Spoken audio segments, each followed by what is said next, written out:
ఆప్యాయంతు మమాంగాని walk ప్రాణశ్చక్షుశ్రోత్రమథో బలమింద్రియాణి చ సర్వాణి సర్వం బ్రహ్మోపనిషదం మాహం బ్రహ్మ నిరాకుర్యాం మా బ్రహ్మ నిరాకరోత్ అనిరాకరణమస్త్వనిరాకరణం మే అస్తు తదాత్మని నిరతేయ ఉపనిషత్సు ధర్మా తే మయి సంతు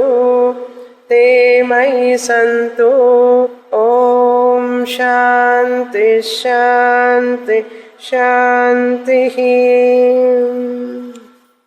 268వ పేజీ 5వ ఖండం 8వ అధ్యాయం 3వ మంత్రం. అథ యదనాశకాయనం నాశకాయన ఇత్యాచక్షతే బ్రహ్మచర్యమేవ తదేష హ్యాత్మాన నశ్యతి యం బ్రహ్మచర్యేణ అనువిందతే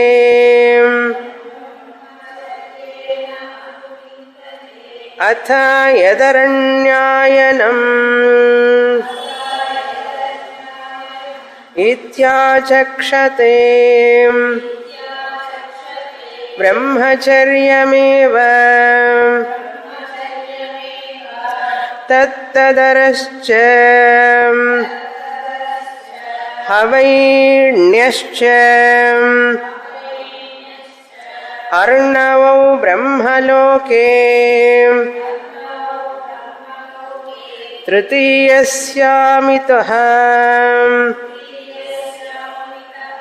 దివి తదైరంవదీయం సరస్తదశ్చర్థవః సరస్తదశ్వత్థః సోమసవనః తదపరాజితం పూర్బ్రహ్మణః ప్రభుమితం హిరణ్యమయం. ఈ 8వ అధ్యాయంలో మొదటి 6 ఖండాలు ఉపాసన గురించి వివరిస్తున్నారు. ఈ యొక్క 5వ ఖండంలో బ్రహ్మచర్య స్తుతి గురించి చెప్తున్నారు.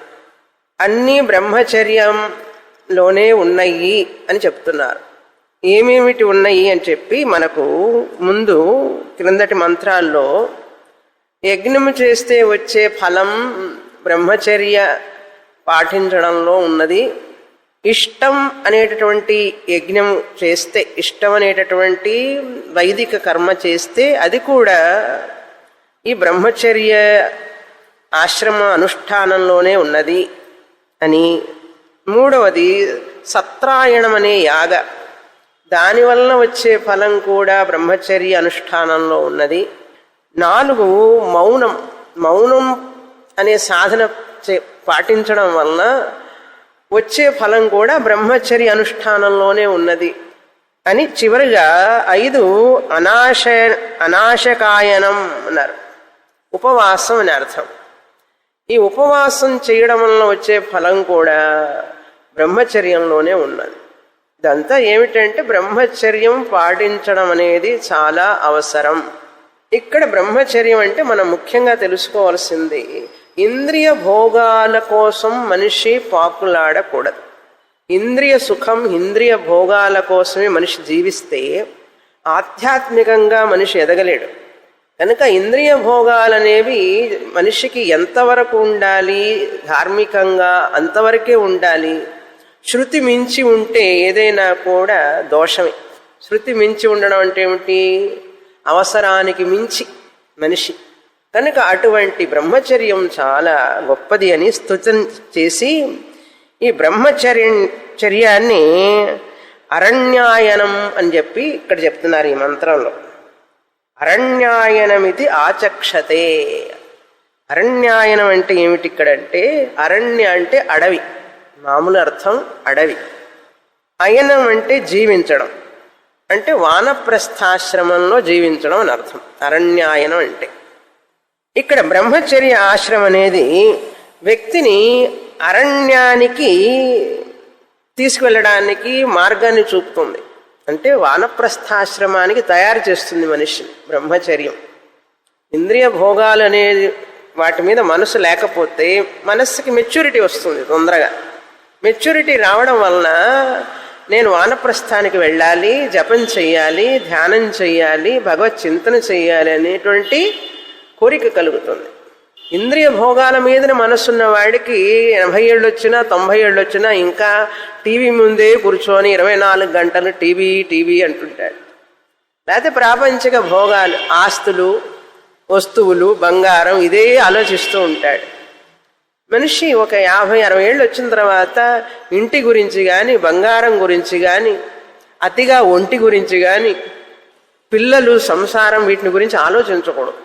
అది కొంతవరకే. అది అంత వయసు తర్వాత కూడా ఆలోచిస్తున్నాడు అంటే సంథింగ్ రాంగ్ అని అర్థం, సరి అయిన మార్గంలో లేడు మనిషి అని అర్థం. కనుక మనిషి అరణ్యాయనం బ్రహ్మచర్యం కనుక అక్కడ ఇంద్రియ భోగాలు కనుక నియంత్రించుకొని ఉంటే ఆ యొక్క సాధన ఏం చేస్తుందట, వానప్రస్థానికి తయారు చేసి అక్కడికి పంపిస్తుంది, మనిషిని దోవ చూపిస్తుంది అనమాట. అది చెప్తున్నారు ఇక్కడ. అరణ్యాయనం ఇది ఆచక్షతే బ్రహ్మచర్యమేవ. ఆ వానప్రస్థం కూడా బ్రహ్మచర్యమేవ. ఇది ఒక అర్థం. ఇంకొక అర్థం ఏమిటంటే, అరణ్యాయనం అంటే బ్రహ్మలోకం, బ్రహ్మలోక వర్ణనం చేస్తున్నారు ఇక్కడ. న్యాచురల్గా మరి వానప్రస్థానికి వస్తే జపం చేస్తాడు, ఉపాసన చేస్తూ ఉంటాడు. చేసినప్పుడు మరి బ్రహ్మలోకానికి అర్హుడవుతాడు కదా, అందుకని బ్రహ్మలోకం అని కూడా తీసుకోవచ్చు మనం. అట్లాంటి బ్రహ్మలోకానికి వెళ్ళి అక్కడ ఏం చేస్తాడు అని వర్ణన వస్తున్నది ఇప్పుడు. తృతీయస్యాం దివి, భూలోకం నుంచి పైన, భూలోక, భువర్లోక, స్వర్గలోక. ఆ స్వర్గలోకం అనేది ఇక్కడ బ్రహ్మలోకం అంటున్నారు. యాక్చువల్గా బ్రహ్మలోకం 7th లోక, సత్యలోకం బ్రహ్మలోకం అనేది 7th లోక, 7వ లోకం అది. కానీ ఇక్కడ ఈ భూమికి పైన ఉన్నటువంటి 3వది ఏదైతే ఉందో అదే బ్రహ్మలోకం అని సందర్భానుసారంగా చెప్తున్నారు. కాంటెక్స్చువల్ మీనింగ్ అనమాట. మామూలుగా భూమికి పైన 3వ లోకం ఏమిటి, స్వర్గలోకం, అది అసలైన మీనింగ్. కానీ ఇక్కడ ఈ కాంటెక్స్ట్లో మనం భూమి నుంచి ఈ వ్యక్తి స్వర్గలోకానికి వెళ్ళాడు. ఎవరు, ఉపాసకుడు. ఉపాసకుడు బ్రహ్మలోకానికి వెళతాడు. అందుకని ఆయనకి స్వర్గలోకంతో పని లేదు. అలా మనం ఇక్కడ ఉపనిషత్తు చెప్తున్నది. కనుక ఈ సందర్భానుసారంగా చూస్తే ఇది బ్రహ్మలోకం. అరణ్యాయనం అంటే బ్రహ్మలోకం, 3వ లోకం అని అర్థం. అటువంటి బ్రహ్మలోకానికి అక్కడ ఏమున్నదిట చెప్తున్నారు. ఈ బ్రహ్మలోకంలో అరజ్ఞ అనే 2 సరస్సులు ఉన్నాయి. బ్రహ్మలోకే తృతీయస్యామితో దివి తదైరమ్మదీయం సరసః తదశ్వత్థః. తత్ అంటే తత్ర, అక్కడ ఆ బ్రహ్మలోకంలో అతి పెద్ద సరస్సు ఉందిట. పెద్ద సరస్సు ఉంది. ఎటువంటి సరస్సు? ఆ సరస్సులో ఉన్న జలం తాగితే ఆనందంగా ఉంటారట. మద్రాసులో మనకు వచ్చే కార్పొరేషన్ నీళ్ళులా కాదు. ఐరమ్మదీయం అంటే ఏమిటి? అక్కడ ఐరా అంటే అక్కడ జలం, ఆ సరస్సులో జలం తాగితే మనిషికి అన్నీ మర్చిపోతాడట. అంటే ఇక్కడ ఇంటాక్సికేటెడ్ అని అర్థం, అంటే మత్తు కలిగించేటట్లు ఉంటుంది, అంటే ఆనందాన్ని ఇస్తుంది అని అర్థం. అంతేగాని వేరే అర్థం తీసుకోకూడదు అక్కడ. అది అతి పెద్దదైన సరస్సు, మత్తు కలిగించేటటువంటి అమృతం అన్నారు.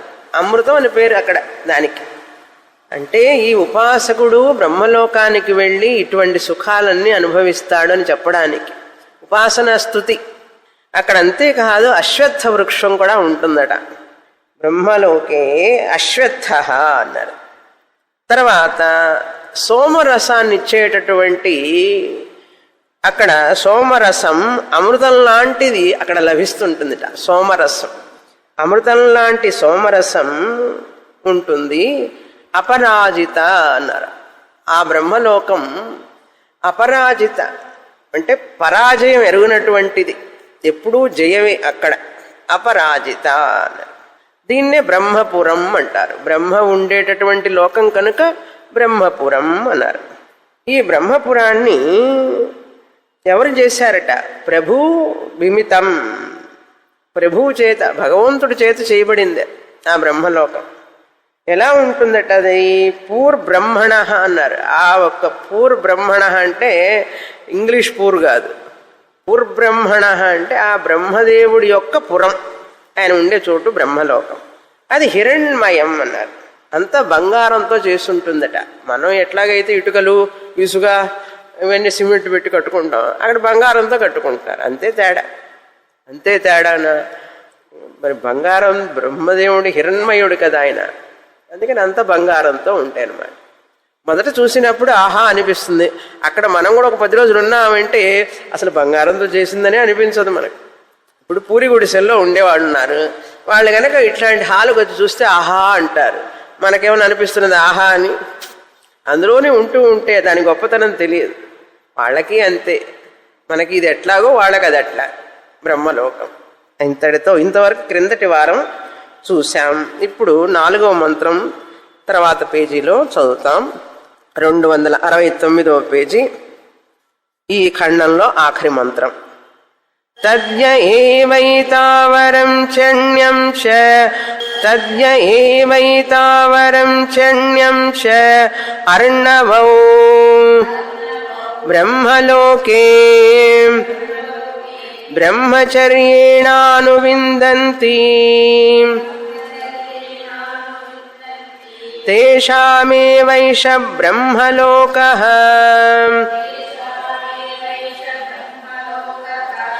తేషాం సర్వేషు లోకేషు కామచారో భవతి. ఇప్పుడు ఫలాన్ని చెప్తున్నారు. సత్యకామ సత్య సంకల్ప అన్నట్లుగా తత్ యహ ఏవ ఏతౌ అరం చ ణ్యం చ, ఈ అరణ్యాన్ని విభజిస్తున్నారు. నాకు ఇందాక అరణ్యం అంటే మనం ఏం చెప్పాం? బ్రహ్మలోకం అన్నాం. ఇప్పుడు అరంచ ణ్యంచ, అరణ్య విభజిస్తే అర్ణవౌ, అర అనేటువంటి మరొక సరస్సు, ణ్య అనేటటువంటి మరొక సరస్సు, 2 సరస్సులు ఉన్నాయిట. ఆ సరస్సులు అర్ణవౌ బ్రహ్మలోకే బ్రహ్మచర్యేణ అనువిందంతి. ఈ ఉపాసకుడు బ్రహ్మచర్యం పాటించడం వలన ఆ బ్రహ్మలోకానికి వెళతాడు. అక్కడ 2 సరస్సులున్నాయి. ఆ సరస్సుల్లో అమృతం లాంటి రసం ఉంటుంది, సోమరసం, అది తాగుతాడు అని చెప్పేది. తేషాం ఏవ ఏషః బ్రహ్మలోక, తేషాం ఏవ అందరికీ రాదండి. అజ్ఞానులకి, ఉపాసన చెయ్యని వాళ్ళకి బ్రహ్మలోకం లభించదు. ఉపాసన చేసే వాళ్ళకి బ్రహ్మలోకం, అందరికీ లభించదు. ఇది స్పెషల్ విఐపీస్ అన్నమాట వాళ్ళు. తేషామేవ అంటే ఎవరైతే బ్రహ్మచర్యాన్ని పాటిస్తూ ఉపాసన చేస్తారో బ్రహ్మలోకః తేషాగుం సర్వేషు లోకేషు కామచారో భవతి. వాళ్లకు మాత్రమే, ఆ ఉపాసకులకు మాత్రమే. అంటే ఈ యొక్క అనుష్ఠానం వల్ల మనం ఏం తెలుసుకోవాలంటే, ఓవరాల్గా మనిషి స్ట్రిక్ట్ డిసిప్లిన్ లైఫ్ ఉండాలి. నియమం, ఆచారం, అనుష్ఠానం ఉండాలి. అంటే రిలీజియస్ లైఫ్ పాటిస్తూ ఉండాలి.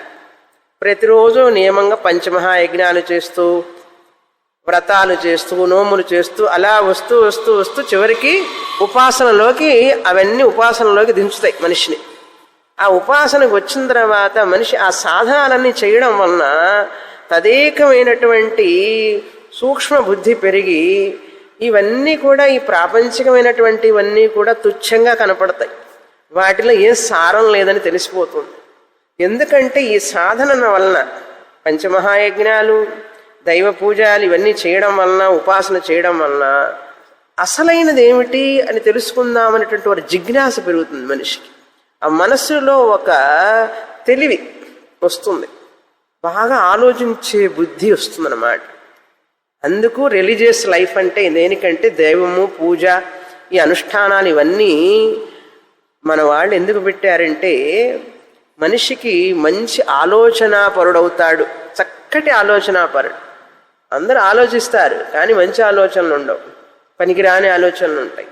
కానీ ఈ వ్యక్తి ఆ దైవ సంబంధమైనటువంటి ఆ కార్యక్రమాల్లోనే ఉండడం వలన మంచి భావనలు, మంచి ఆలోచనలు వస్తాయి. ఆ మంచి ఆలోచనలు ఏమొస్తాయి, ఇంకా ఆ యొక్క ఉపాసనకి తీసుకువెళ్ళి అక్కడి నుంచి బ్రహ్మలోకానికి వెళ్ళడానికి అర్హుణ్ణి చేస్తాయి. అప్పుడు బ్రహ్మలోకానికి వెళ్ళడం వలన అక్కడ అన్ని అనుకోగానే అన్ని లభిస్తాయి అతనికి. సంకల్పమాత్రేణ కామచారో భవతి అంటే తను అనుకున్నది జరుగుతుంది, అది లభిస్తుంది, అది అనుభవిస్తాడు మనిషి. కామచారో భవతి ఎక్కడ? సర్వేషు లోకేష్, అన్ని లోకాలలో ఉపాసకుడికి అంతటి శక్తి ఉంటుందట. అంటే ఏ కోరిక తీరలేదు అనేటటువంటి వెలితున్నది మనిషికి.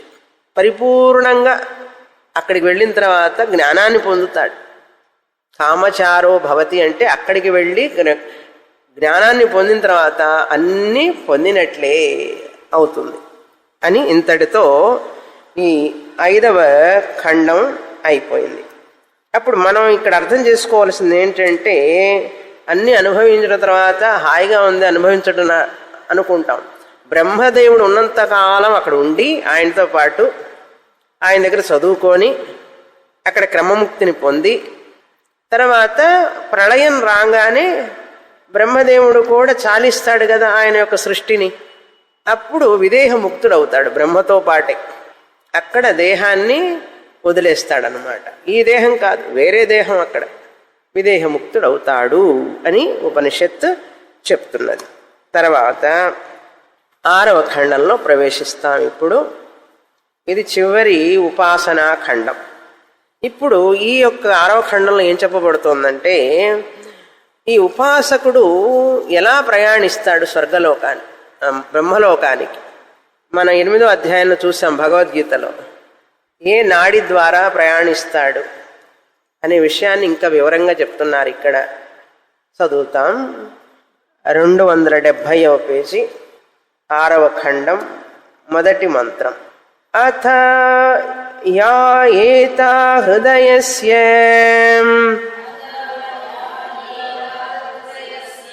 నాడ్యస్తాః పింగళస్య అణిమ్నః తిష్టంతి శుక్లస్య నీలస్య పీతస్య లోహితస్య ఇత్యసౌ వా ఆదిత్యః పింగళః ఏషః శుక్లః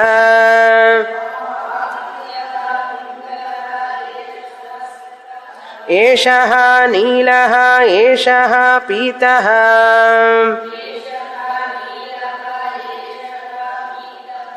ఏషః లోహితః. అథ ఏతా హృదయస్య నాడ్యః తాః. ఇప్పుడు ఈ ఉపాసకుడు తన మరణ సమయంలో ఈ తన ప్రాణాన్ని, అన్ని నాడులలో ప్రాణం ఉంటుంది కదా, 72,000 కోట్ల నాడులు ఉన్నాయి శరీరంలో. ఈ నాడుల్ని నరాలు అంటారు తెలుగులో. నరాలు అనొచ్చు, నాడి అంటారు, నాడి జోష్యం అంటారు. అది కాదు ఇక్కడ. నాడులంటే మన శరీరంలో ఉండేటువంటి చిన్న చిన్న చిన్న చిన్నటువంటి ఒక వెంట్రుకని 100 భాగాలు చేస్తే ఎంత సన్నగా ఉంటుంది, అంత సన్నటి నాడులు ఉన్నాయి. కొన్ని కోట్ల నాడులు ఉన్నాయి. ఎలక్ట్రికల్ వైర్స్ ఉంటాయి కదా, అందులో పెద్ద వైర్లో చిన్న వైర్ చిన్న వైర్ చిన్న వైర్ చిన్న వైర్ ఓరుడని వైర్లు ఉంటాయి. మనకు అవన్నీ కనపడవు పైకి. అదేవిధంగా శరీరంలో అన్ని నాడులు ఉన్నాయి. ఈ నాడుల్ని గుండాకు ప్రయాణం హృదయంలోకి వెళుతుందట మరణించే సమయంలో. అందరికీ కాదు, ఉపాసకుడికి. ఇప్పుడు ఉపాసన చేసి బ్రహ్మలోకానికి వెళ్ళడం ఎంత కష్టం మనకు తెలుస్తుంది. ఇదంతా వింటే ఉపాసన వద్దు, బ్రహ్మలోకం వద్దు, హాయిగా క్లాసులో కూర్చొని ఇక్కడే జీవన్ముక్తి పొందుదాం అనిపిస్తుందా లేదా? అందుకని చెప్తుంది ఉపనిషత్తు. లేదా కనీసం ఉపాసనన్నా చేస్తాడు, అంత గొప్ప ఉపాసన కదా అని ఉపాసనన్నా చేస్తాడు, ఏదో విధంగా రెండు విధాలా బాగుపడతాడు మనిషి. అవునా? అందుకని ఉపాసన మీద రుచి కలగడానికి కొంతమందికి, కొంత బాగా వివేకం కలిగిన వాళ్ళకి ఉపాసన మీద వైరాగ్యం రావడానికి. ఉపాసన మీద వైరాగ్యం వస్తే మరి ఏం చేస్తాడు? జ్ఞానయోగానికి వస్తాడు. కష్టంగా ఉంది దాని. సరే, రెండు విధాలుగా ఉపయోగపడుతుంది ఇప్పుడు ఇది మనకు. నాడ్య హృదయస్య, ఈ నాడులన్నీ కూడా హృదయాన్ని నుంచి కనెక్షన్. ఎక్కడైతే ట్రాన్స్ఫార్మర్ ఉంది చూసారా బయట, అన్ని వైర్లు కనెక్షన్ అన్నమాట. ఎలక్ట్రిసిటీ అటు నుంచి ఆ ఆ వైర్లలో కూడా వస్తుంది. అట్లాగే హృదయం అనేది ట్రాన్స్ఫార్మర్ లాగా, హృదయం నుంచి అన్ని నాడులు వెళ్తాయి. హృదయస్య నాడ్య అన్నారు. తాహ, ఆ నాడుల్లో ఒక రసం ప్రవహిస్తూ ఉంటుంది, ఒక ద్రవం. ఆ ద్రవం ఒక్కొక్కసారి ఒక్కొక్క రంగులో ఉంటుందట. రక్తం కాదు, ఈ రక్తం అనేది ఎప్పుడు ఎర్రగానే ఉంటుంది, కానీ ఆ నాడుల్లో ఒక రసం లాంటిది ఉంటుందట. ఆయుర్వేదంలో చెప్తే వాత, పిత్త, కఫ మూడిటికి 3 రంగులు చెప్తారు వాళ్ళు. అదేవిధంగా ఇక్కడ కూడా నాడుల్లో రంగురంగులుగా ఉంటుందట. ఎట్లాగైతే శుక్లం మొదట తెలుపు రంగు, ఒక్కోసారి తెల్లగా ఉంటుందట, అది మారుతూ ఉంటుంది. పింగళహ అంటే బంగారు వన్నె అని అర్థం. పసుపు వన్నె అంటారు. బంగారం వేరు, మళ్ళీ పసుపు వేరు, బంగారపు వన్నె వేరు. దగదగదగ మెరిసేటటువంటి పసుపు వన్నె, దాన్ని ఇంగ్లీష్లో గోల్డెన్ ఎల్లో అంటారు. బంగారానికి ఒక పచ్చదనం ఉంది, అటువంటి పచ్చదనం పింగళహ. పింగళస్య అణిమ్నః అని ఉన్నాయి కదా, శుక్లస్య, నీలస్య అన్ని షష్ఠీ విభక్తిలో ఉన్నాయి. దాన్ని మనం తృతీయ విభక్తిలోకి మార్చుకోవాలి. శుక్లేన రసేన, పింగళేన రసేన, నీలైన రసేన, పీతేన రసేన అట్లా పెట్టుకోవాలి. అన్నీ ఆ రసముతో నిండి ఉంటుంది అని అర్థం. పింగళస్య అణిమ్నః తిష్టంతి అంటే సూక్ష్మ రసం అని అర్థం. అణిమ్నః సూక్ష్మరసం, ద్రవం నిండి ఉంటుంది అన్నారు. మొదటి రంగు చెప్తున్నారు. శుక్లం అంటే తెలుపు, తెలుపు రంగు. తర్వాత నీలం, నీలం అంటే నీలం, తెలుగులో కూడా బ్లూని ఏమంటాం? నీలం అంటాం. నీలం నీలి రంగు. పీతం, పీతస్య, పీతేన అంటే పసుపు రంగు. లోహిత, లోహితేన ఎరుపు రంగు. లోహితేన ఇతి అసౌ, ఇతి అసౌ వా. ఇక్కడే ఎట్లాగైతే ఈ రంగులు ఉన్నాయో ద్రవంలో, నాడుల్లో, ఇవన్నీ ఎట్లా రాసిందండి ఉపనిషత్తు? అప్పుడు చెప్పింది. అందుకని ఉపనిషత్తులో చెప్పని విషయం లేదు. ఇవన్నీ కూడా ఈ సూర్యుడి దగ్గరికి ఈ ఉపాసకుడు ప్రాణం వదిలిపెట్టినప్పుడు ఈ నాడులన్నీ హృదయంలోకి వెళ్ళిపోయి ఆ సూర్యకిరణాల్లో ప్రవేశిస్తాయిట. సూర్యకిరణాలు వ్యాపిస్తాయి కదా, ఈ హృదయం దగ్గరికి వస్తాయిట. ఆ సూర్యకిరణాల్లో కూడా ఈ రంగులు ఉన్నాయిట. ఎట్లా ఉన్నాయండి అన్నారు. ఇంద్రధనస్సు తెలుసా? ఇంద్రధనస్సు అన్ని రంగులు ఎక్కడి నుంచి కనపడుతున్నాయి? తెలుపు రంగే. ఒక్క తెల్ల రంగు ఇంద్రధనస్సు లాగా కనపడుతుంది. విబ్జిఆర్ అంటారు. వైలెట్, బ్లూ, ఆరెంజ్, ఇండిగో అట్లనమాట. అదేవిధంగా ఇక్కడ ఆదిత్య, సూర్యుడు, సూర్యకిరణాలు, ఆ కిరణాలలో కూడా ఈ రంగులన్నీ ఉన్నాయి. పింగళః ఏషః, శుక్లః, నీలః, పీతః, లోహితః. ఇక్కడ ఏ ఏ రంగులు ఉన్నాయో మన నాడుల్లో ఆ రంగులన్నీ సూర్యకిరణాల్లో కూడా ఉన్నాయి. అందుకనే మనం ఒక్కొక్కసారి కిరణాలు చూస్తుంటే రంగులు కనపడితే చూసారా, అలా కిరణాలు ప్రసరిస్తున్నప్పుడు రంగులు కనపడతాయి. ఎట్లా కనపడుతున్నాయి? ఆ రెయిన్బో చూసారా ఎప్పుడన్నా? రెయిన్బో చూసారా? మద్రాసులో చూడటం కష్టం, పల్లెటూళ్ళల్లో అయితే బాగా కనపడతాయి. ఇంద్రధనస్సు అంటాం. ఆ ఇంద్రధనస్సును చూడాలంటే దానికి కళ్ళు చాలా, మనకు ఎంతసేపు చూసినా తనివి తీరదు, ఇంకా ఇంకా చూడాలనిపిస్తుంది. అవునా? ఏమి రంగులు! చిన్నప్పుడు స్కూల్లో పాఠం ఉండేది మాకు, ఇంద్రధనస్సుకి రంగులు వేసి ఆ జామెట్రీ లాగేట గీసేవాళ్ళం. ఆ వృత్తంతో గీసి దానికి రంగులేసి ఆ కలర్లు పెన్సిల్ కొనుక్కొని అదొక ఆనందం.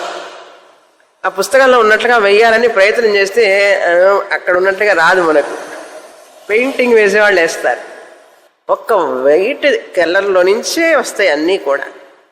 ఇక్కడ ఈ నాడుల్లో మనకి ఏ ద్రవంలో ఏ రంగులైతే మారుతుంటాయో అక్కడ కూడా మారుతూ ఉంటాయి సూర్యకిరణాలు కూడా.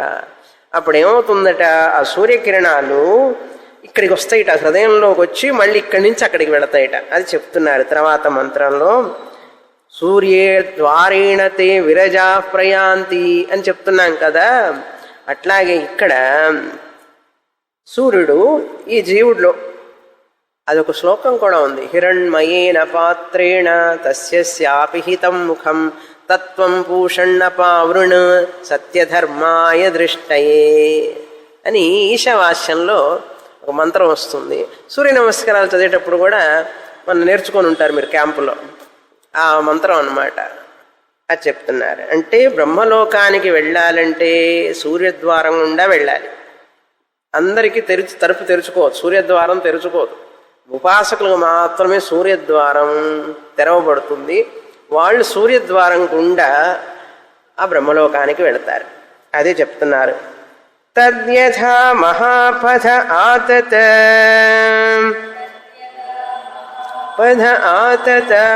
ఉభౌ గ్రామో గచ్చతీమం చ అముంచ ఏవమేవైతాః ఆదిత్యస్య రశ్మయః ఉభౌ లోకౌ గచ్చంతి ఇమం చ అముంచ అముష్మాదిత్యాదిత్యాత్ ప్రతాయంతే తాః ఆసుః నాడీషు సృప్తాః ఆభ్యః నాడిభ్యః ప్రతాయంతే తే అముష్మిన్నాదిత్యే సృప్తాః.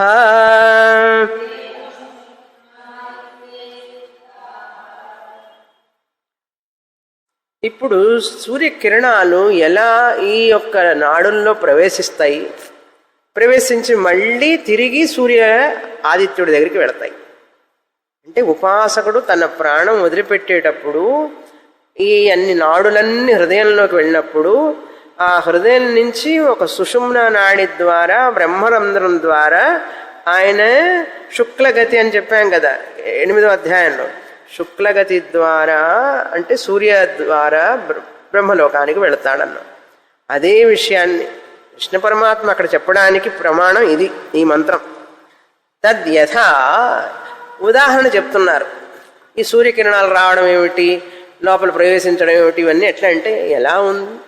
అక్కడ పెద్ద రోడ్లు ఉండే చూసారా, మహాపథ హైవే రోడ్స్ ఉన్నాయి కదా, అవి రెండు ఇటు వస్తాయి కలుస్తాయి అన్నమాట అక్కడ గ్రామానికి. మహాపథ ఆతత ఉభౌ గ్రామౌ గచ్చతీమం. ఆ పెద్ద మార్గం గుండా ఆ రెండు మార్గాలు కూడా గ్రామాన్నే చేరతాయి, గ్రామాన్ని సమీపిస్తాయి. అట్లా రోడ్లు ఎట్లాగైతే కూడలి ద్వారా కలిసి ఆ గ్రామానికి దారి తీస్తాయో ఆ విధంగా ఉభౌ గ్రామౌ గచ్చతి ఇమం చ అముం చ. ఇక్కడి నుంచి అక్కడికి, అక్కడి నుంచి ఇక్కడికి రోడ్లు అనమాట, వెళ్ళడానికి రావడానికి హైవే లాగా. అది ఎట్లాగో ఇది కూడా అంతే. ఏది ఏమేవ ఏతాః ఆదిత్యస్య రశ్మయః. ఈ విధంగానే ఆదిత్యుడి యొక్క కిరణములు, రశ్మి అంటే కిరణములు. ఎలాగైతే హైవే పాత్ వెళ్ళడానికి రావడానికి మార్గం ఉంది కదా, అముష్మించ ఇమంచ అముంచ, ఇక్కడి నుంచి అక్కడికి, అక్కడి నుంచి ఇక్కడికి సూర్యకిరణాలు వస్తాయి ఇక్కడికి, ఇక్కడి నుంచి మళ్ళీ అక్కడికి వెళతాయి. ఆదిత్యస్య రశ్మయః ఉభౌ లోకౌ గచ్చంతి. రెండు లోకాలకి వెళతాయి. రెండు లోకాలంటే ఏమిటి? బ్రహ్మలోకం నుంచి ఈ హృదయానికి, హృదయం నుంచి బ్రహ్మలోకానికి ఈ ఉపాసకుడిని తీసుకుపోవాలి కదా. సూర్యరశ్మి కిరణాలు తీసుకుపోతాయి ఈ ఉపాసకుడిని. ఉభౌ లోకౌ, ఈ సూర్యలోక బ్రహ్మలోక సూర్యలోక. ఉభౌలోక అంటే ఏంటి? ఈ కిరణాలు సూర్యలోకం నుంచి బ్రహ్మలోకం, రెండు లోకాలన్నమాట.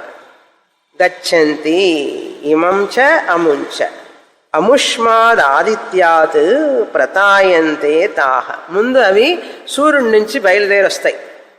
అముష్మాద్ ఆదిత్యాత్, ఆ సూర్యుడి నుంచి బయలుదేరి వచ్చి తాహ ఆసుహు నాడీషు సృప్తాహ, అక్కడి నుంచి వచ్చి ఇక్కడ నాడుల్లో ప్రవేశిస్తాయి. కిరణాలు వచ్చి నాడుల్లో ప్రవేశించి, సృప్తాహ అంటే ప్రవేశించడం. ఆభ్య నాడిభ్య ప్రతాయంతే, ఆ నాడుల్లో ప్రవేశించి అక్కడి నుంచి మళ్ళీ తే అముష్మిన్ ఆదిత్యే సృప్తాహ, మళ్ళీ ఇక్కడి నుంచి ఆదిత్యలోకానికి వెళతాయి కిరణాలు. మనకి ఇప్పుడు కిరణాలు చూసే టైము లేదు. వెనకటి రోజుల్లో హాయిగా కూర్చొని కాసేపు కిటికీలో నుంచి కిరణాలు పడుతూ ఉంటే చూస్తూ ఉండేవాళ్ళం. అందుకని ఆరోగ్యంగా ఉండేవాళ్ళం. ఆ కిరణాలు అవి వస్తూ ఉంటే వాటి మీద దుమ్ము కూడా కనపడుతుంది, ధూళి కిరణాల్లో. ఇప్పుడు కిరణాలు చూడటానికి టైం లేదు మనకు. ఒకటే కిరణాలు, సెల్ ఫోన్ కిరణాలు, కంప్యూటర్ కిరణాలు, టీవీ కిరణాలు. ఆ కిరణాలు చూస్తే దెబ్బతింటాయి కళ్ళు, కానీ సూర్యుడి కిరణాలు చూస్తే కంటికి మంచిది. మనిషి చేసినవి కదా ఇవి, అదే దేవుడు చేసింది. మనిషికి కిరణాలు చూసే టైము లేదు, ఓపిక లేదు. ఆ కిరణాలు ఎంత అద్భుతంగా ఉంటాయి, అవి చూస్తూ ఉంటే ఎంత అందంగా ఉంటాయి అసలు అవి. రేపు చూద్దాం, తుఫాన్ తగ్గిపోయిన తర్వాత చూస్తాం. సూర్యుడు ప్రశ్నించడం మార్నింగ్ టైం చూడాలి. ఆ సూర్య కిరణాలు అందం. బొమ్మల్లో చూస్తాం మనం, ఊరికి కిరణాలు బాగున్నాయి అంటాం. బొమ్మ చూస్తేనే ఎంత బాగుందంటే రంగు కిరణాలు ఎంత అద్భుతంగా ఉంటాయి ఆ కిరణాలు. ఆ కిరణాల్లో ఎంత శక్తి ఉన్నదో. మనిషి ఆరోగ్యానికి ఎంత శక్తి ఉన్నదంటే ఇంత అంత అని చెప్పలేరట. కానీ ఆ కిరణాలు మన మీద పడడానికి మనం ఆస్కారం ఇవ్వడంలా ఏసీలో కూర్చుంటాం, ఏసీ కార్లో కూర్చుంటాం, ఏసీ ఇంట్లో కూర్చుంటాం. ఎంత అనారోగ్యము! కిరణాలు ఎంత ఆరోగ్యమో ఏసీ అంత అనారోగ్యం. ఏసీ ఎంత అనారోగ్యమో కిరణాలు అంత ఆరోగ్యం అన్నారు. ఇప్పుడు ఆ కిరణాల కోసం బయటికి పరిగెడుతున్నారు జనం. తర్వాత తెలిసింది అంత పోయిన తర్వాత ఆరోగ్యం. ఓకే, అందుకని ప్రతాయంతే తే అముష్మిన్నాదిత్యే సృప్తా, మళ్ళీ హృదయం నుంచి ఆదిత్యుల్లోకి వెళ్ళిపోతాయి అన్నారు. ఈ విధంగా అవి ప్రయాణిస్తాయి అన్నారు. అంటే ఇక్కడ మనకు తెలియవలసింది ఏంటంటే, ఈ ఉపాసకుడు ప్రాణాలని ఆ కిరణాల ద్వారా అక్కడికి ప్రయాణిస్తాయి, బ్రహ్మలోకానికి, సూర్యలోకం ద్వారా బ్రహ్మలోకానికి వెళతాయి అని అర్థం. ఈ రంగురంగుల రక్తనాళాలు అని అర్థం. రక్తనాళాల కంటే వేరైనటువంటి నాడులంటే రక్తనాళాలు కాదు, వేరైనటువంటివి. 101 నాడులు ఉన్నాయి. తర్వాత ఆ నాడులన్నీ మళ్ళీ మళ్ళీ విభజన అయినాయి అని అర్థం. 72,72,00,000 నాడులు ఉన్నాయిట. 72,72,00,000 నాడులు లెక్క పెట్టడానికి. శరీరం అంతా ప్రాణం నిండి ఉన్నది కదండి. ఆ ప్రాణం ఎక్కడుందంటే ఆ నాడుల గుండా ప్రయాణిస్తుందట. ఆ ప్రాణం చివరికి పోయేటప్పుడు సుషుమ్న నాడి ద్వారా బ్రహ్మ కపాలం ద్వారా వెళ్ళిపోతుంది. వెళ్ళడానికి ఎక్కడి నుంచి వాటంతటా అయిపోవు, ప్రతి చోటని మళ్ళీ అన్ని అసెంబుల్ కావాలి ఇక్కడ హృదయంలో. అది విషయం. ఇక్కడ ఉపాసకుడికి మాత్రమే ప్రాణాయామం ద్వారా ఆ నాడులన్నిటినీ బంధించి హృదయంలోకి తెస్తాడు. మామూలు వాళ్ళకైతే ప్రాణం అటు ఇటు పోతుంది. ఈ ఉపాసకుడు ఏం చేస్తాడంటే అన్ని చోట్ల నుంచి ప్రాణాన్ని నాడులన్నింటి నుంచి హృదయానికి తీసుకొస్తాడు. అప్పుడు ఈ సూర్యకిరణాలు ఇక్కడ ప్రవేశించడం వలన ఈ ఉపాసకుడు మరణించేటప్పుడు సుషుమ్న నాడి ద్వారా ఆ సూర్యకిరణాలు బ్రహ్మరంధ్రం ద్వారా మళ్ళీ ప్రయాణించి అతన్ని బ్రహ్మలోకానికి తీసుకువెడతాయి. అది విఐపి కదా. మామూలు వాళ్ళు పోతే అట్లా పోరు. ఉపాసకుడికి మాత్రం స్పెషల్ అని ఇక్కడ మనకు తెలుస్తుంది. తర్వాత ఈ జాగ్రత్త స్వప్నం అది చెప్తున్నారు. తర్వాత మంత్రంలో ఏం చెప్తున్నారంటే, ఈ నిద్రపోయేటప్పుడు కూడా మనిషి ఈ నాడుల్లోనే కలిసిపోతాడు జీవుడు. ఈ నాడులన్నీ ఎక్కడికి వెళ్తాయి, ఏమవుతాయని చెప్తున్నారు తర్వాత మంత్రంలో. 3వ మంత్రం చదువుతాం. తద్యత్రైతత్ సుప్తః సమస్త సంప్రసన్నః స్వప్నం న విజానాతి ఆశుః తదా నాడీషు సృప్తః భవతి తం న కశ్చన పాప్మా స్పృశతి తేజసా హి తదా సంపన్నో భవతి.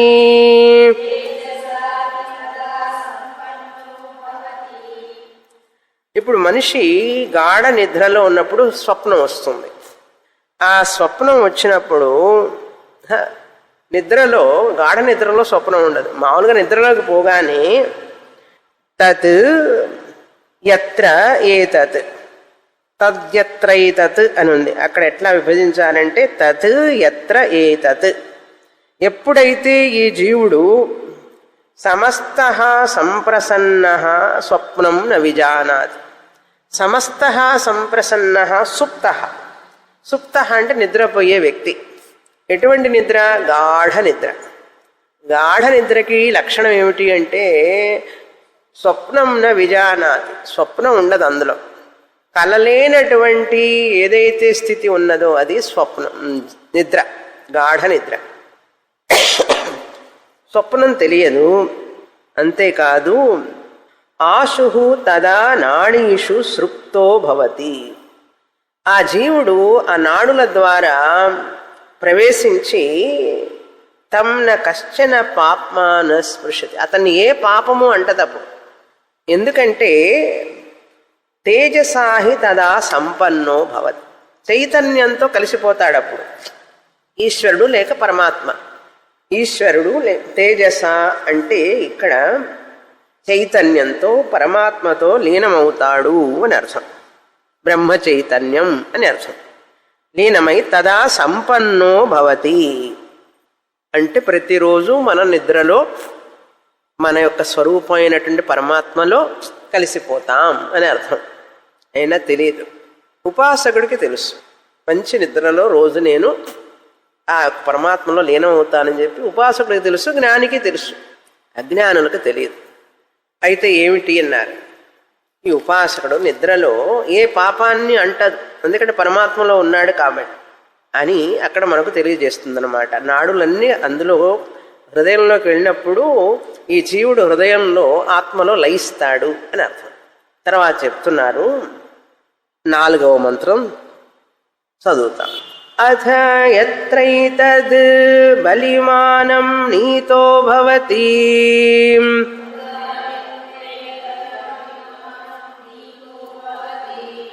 తమ అభితః ఆసీన ఆహుః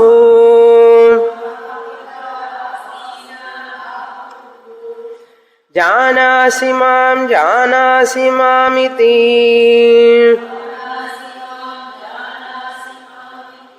స యావదస్మాత్ శరీరాత్ అనుత్క్రాంతో భవతి తావజ్జానాతి. ఇప్పుడు ఈ మంత్రంలో ఏం చెప్తున్నారంటే ఈ జీవరాశులు ఈ ప్రత్యేక నాడి ద్వారా ఆత్మలో కలుస్తాడు నిద్రలో అన్నాం. మనిషి చనిపోయే ముందు తత్ర అథ ఎత్ర ఏతద్ అబలిమానం నీతః, బలం ఎప్పుడైతే పోతుందో అబలిమానం నీతః భవతి అంటే తన శరీరంలో ఉన్న శక్తి అంతా నశించినప్పుడు ఉపాసకుడు మరణ సమయంలో ఎలా శరీరాన్ని వదిలిపెడతాడు అని చెప్తున్నారు ఇక్కడ. నిద్రలోనేమో తాత్కాలిక ఐక్యం, మరణం తర్వాత శాశ్వత ఐక్యం. అది డిఫరెన్స్. ఈ 2 మంత్రాలు పక్కపక్కనే 3, 4 మనకేం తెలియజేస్తాయంటే రోజు నిద్రలో పరమాత్మలో కలుస్తున్నాం, మళ్ళీ పొద్దున్నే లేవంగానే జీవుడిగా బయటకు వస్తాం. అది తాత్కాలిక ఐక్యం. ప్రతిరోజు పరమాత్మలో కలుస్తున్నాం మనం చూడండి అని తెలియదు, తాత్కాలిక ఐక్యం. కానీ మరణ సమయంలో శాశ్వత ఐక్యం. అది మరణం అని ఎప్పుడు చెప్తావు? దేహాన్ని ఎప్పుడైతే వదిలిపెడతాడో, దేహాత్ వదలనంత వరకు కూడా అనుత్క్రాంతో భవతి తావత్ జానాతి. యావత్ అస్మా శరీరాత్ అనుత్క్రాంతో భవతి, ఎంతవరకు ఈ శరీరాన్ని వదిలిపెట్టకుండా ఉంటాడో అంతవరకే తెలుస్తుంది అతనికి. మరణించే సమయంలో కూడా వీళ్ళందరూ వచ్చి నుంచుంటారు ప్రక్కన, అందరికి టెలిగ్రాములు వైర్లెస్లు పంపిస్తారు, ఈమెయిల్, రండి రండి రండి, డాక్టర్కి ముందే చెప్తారు అందరిని పిలిపించండి లాస్ట్ స్టేజీ అని చెప్పంగానే అందరూ వస్తారు, చుట్టాలందరూ బంధువులు. వచ్చినప్పుడు వాళ్ళు అడుగుతారట ఏమని, ఎప్పుడైతే ఈ శరీరంలో బలిమానం నీత అబలిమానం భవతి అంటే బలం లేకుండా శరీరం జీర్ణిస్తున్నప్పుడు తమ అభిత ఆసీనా, అతని ముందు అభిత అంటే అతని ముందు వచ్చి నుంచుంటారు అందరు పక్కన, ఇటు పక్కన కుడివైపు ఎడమవైపు ఎదురుగ్గా నుంచుంటారు అందరు. అభిత ఆసీత, ఊరికే నుంచుంటారా? అడుగుతారు నన్ను గుర్తుపట్టావా, జానాసిమా, నేను ఎవరినో నన్ను గుర్తుపట్టావా అని అడుగుతుంటారు. జానాసిమా జానాసిమా, నిన్ను తెలుసుకున్నావా, నేను నీకు తెలుసా, నన్ను గుర్తుపట్టావా అని అడుగుతాడు. బావలు, మరుదులు, పినతండ్రులు ఉంటారు కదా, అత్తయ్యలు, అమ్మమ్మలు, బామ్మలు, వీళ్ళందరూ ఎవరెవరు ఉంటారు పక్కన.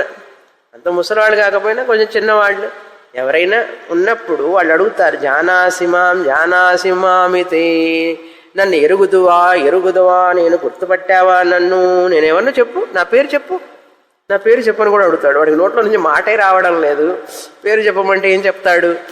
జానాసిమాం జానాసిమాం అని. సహా యావదస్మా శరీరాత్ అనుత్క్రాంత, సహ ఆ ఉపాసకుడు యావత్ ఎంతవరకు, శరీరాత్ శరీరం నుంచి, అనుత్క్రాంత వదిలిపెట్టకుండా శరీరంలోనే ఉంటాడో అంతవరకు మాత్రమే, తావత్ అంతవరకు మాత్రమే జానాతి. శరీరంలో ఉన్నంతసేపే కళ్ళు తెరుస్తాడు, చూస్తాడు, గుర్తుపట్టాలని ఆలోచిస్తుంటాడు. ఎవర గుర్తు తెచ్చుకుంటున్నా కూడా గుర్తు రాదు. ఏదో గుర్తుకొచ్చి నువ్వు చిన్నప్పుడు అక్కడ ఆ స్ట్రీట్లో ఉండేవాడి కదా సుబ్బుగా అంటాడు. ఎప్పుడో అది పలకగలిగితే పలుకుతాడు, లేకపోతే అది కూడా లేదు. నోట్లో మాట రాదు, మనిషి కష్టపడుతూ ఉంటాడు పలకలేక. అందరూ అడుగుతూ ఉంటారు నన్ను గుర్తుపట్టావంటాడు. ఎక్కడి నుంచి మాట వస్తే కదా అంటే ప్రాణాలన్నీ కూడా లోపల హృదయంలోకి వెళ్ళి వదలడానికి సిద్ధపడుతున్నప్పుడు అది డిటాచ్ అయ్యే వరకే ఈ జ్ఞాపక శక్తి. ఏదైనా చెప్పాలనుకున్నా కూడా ఒకసారి డిటాచ్ అయిపోయిన తర్వాత ఆ మనిషి ఇంకేమి గ్రహించలేడు, ఏమీ అర్థం కాదు మనిషికి. మనం అనుకుంటాం ఇంకా ఆయన అయిపోయిందండి, పని అయిపోయింది అంటుంటాం చూసారు, అప్పుడే వదిలిపెట్టాడు అనమాట. ఇంకా లాస్ట్ స్టేజ్ అంటారు దాన్ని. జానాసిమాం జానాసిమామితి సహ యావత్ అస్మా శరీరాత్ అనుత్క్రాంత అంటే వెళ్లకుండా, శరీరాన్ని వదిలిపెట్టకుండా ఉంటాడో తావత్ జానాతి, అంతవరకు మాత్రమే అతనికి తెలుస్తుంది. లేకపోతే ఏంటి, తెలియదు అని అర్థం. తర్వాత మంత్రం చదువుతాం. 5వ మంత్రం. అథ యత్రైతదస్మా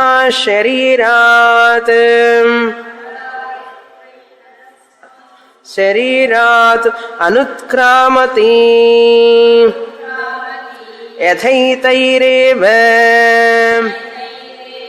రశ్మిభిః ఊర్ధ్వమాక్రమతే సహ ఓమితి వా హోద్వామీయతే సహ యావత్ క్షిప్యేన్ మనసః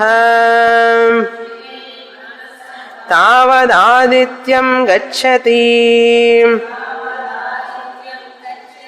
ఏతద్వై ఖలు లోకద్వారం విదుషా ప్రపదనం నిరోధో అవిదుషాం. విదుషాం అవిదుషాం అంటే ఇక్కడ ఉపాసకులు నాన్ ఉపాసకులు అని అర్థం. ఉపాసకుడైన వాడికి మాత్రమే ఆ బ్రహ్మలోకానికి వెళ్ళే అర్హత ఉన్నది. ఎవరు అంటే ఆ ఓంకార జపాన్ని చేసినవాడు. 8వ అధ్యాయం చూసాం. ఓమిత్యేకాక్షరం బ్రహ్మ వ్యాహరన్ మామనుస్మరన్ యప్రయాతిత్యజన్ దేహం. గుర్తుందా? ఓంకారం చెబుతూ ఎవరైతే శరీరాన్ని వదిలిపెడతారో వాళ్ళు మాత్రమే అక్కడికి ప్రవేశిస్తారు, మిగతా వాళ్ళకి ప్రవేశం లేదు అన్నారు. అనే విషయాన్ని ఇంకా వివరంగా వచ్చే వారం చూస్తాం. పూర్ణమద పూర్ణమిదం పూర్ణాత్ పూర్ణముదచ్యతే పూర్ణస్య పూర్ణమాదాయ పూర్ణమేవావశిష్యతే. ఓం శాంతి శాంతి శాంతి. హరి ఓం. శ్రీ గురుభ్యో నమః. హరి ఓం.